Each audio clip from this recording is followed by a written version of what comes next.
ሰበር ዜና አሁን በደረሰን ዜና መሰረት የእስራኤሉ ጠቅላይ ሚኒስትር ቤንያሚን ኔታንያሁ በዩናይትድ አረብ ኤሚሬት ምስጢራዊ ጉብኝት ማድረጋቸውን የተለያዩ ዓለም አቀፍ ሚዲያዎች እየገለጹ ይገኛሉ። ሆኖም ይህን ጉብኝት የዩናይትድ አረብ ኤሚሬት የውጭ ጉዳይ ሚኒስትር ይሄን ነገር ውሸት ነው፣ የተሳሳተ መረጃ ነው እያለ ቢያስተባብሉም በጦርነቱ መካከል የኢራኑ ጠቅላይ ሚኒስትር ዩናይትድ አረብ ኤሚሬት መጎብኘታቸውን እየተገለጸ ይገኛል። በዚሁ መረጃ መሰረት ዩናይትድ አረብ ኤሚሬት በከፍተኛ ሁኔታ አጣብቂኝ ውስጥ ትገኛለች። ይሄም ሆኖ ጎረቤቷ ኢራን እየተደበደበች እንዲሁም ጎረቤቷ ሊባኖስ በእስራኤል ከፍተኛ የሆነ ጉዳትና ድብደባ እየደረሰባት ይህን ጉብኝት መፍቀዳቸው ይሄ በአረብ ሀገራት ያለውን መከፋፈልና ልዩነቱን ያሳያል እያሉ እየተገለጸ ይገኛል። ሆኖም ይሄ ጉብኝት ኦን ከሆነ ለዩናይትድ አረብ ኤሚሬት ከፍተኛውን የዲፕሎማሲ ውድቀትና ተቀባይነቷን በከፍተኛ ሁኔታ እንደሚያሳጣት እየተገለጸ ይገኛል።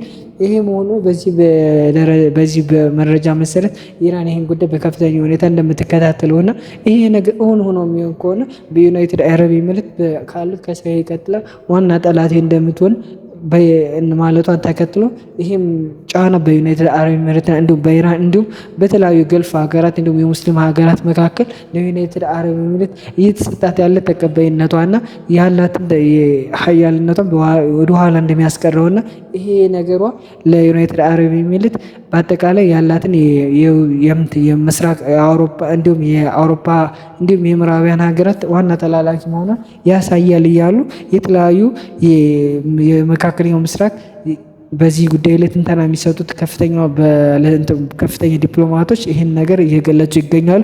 አዳዲስ መረጃ እንዲደርሳችሁ ላይክ፣ ፎሎ፣ ሼር አይረሳ። መልካም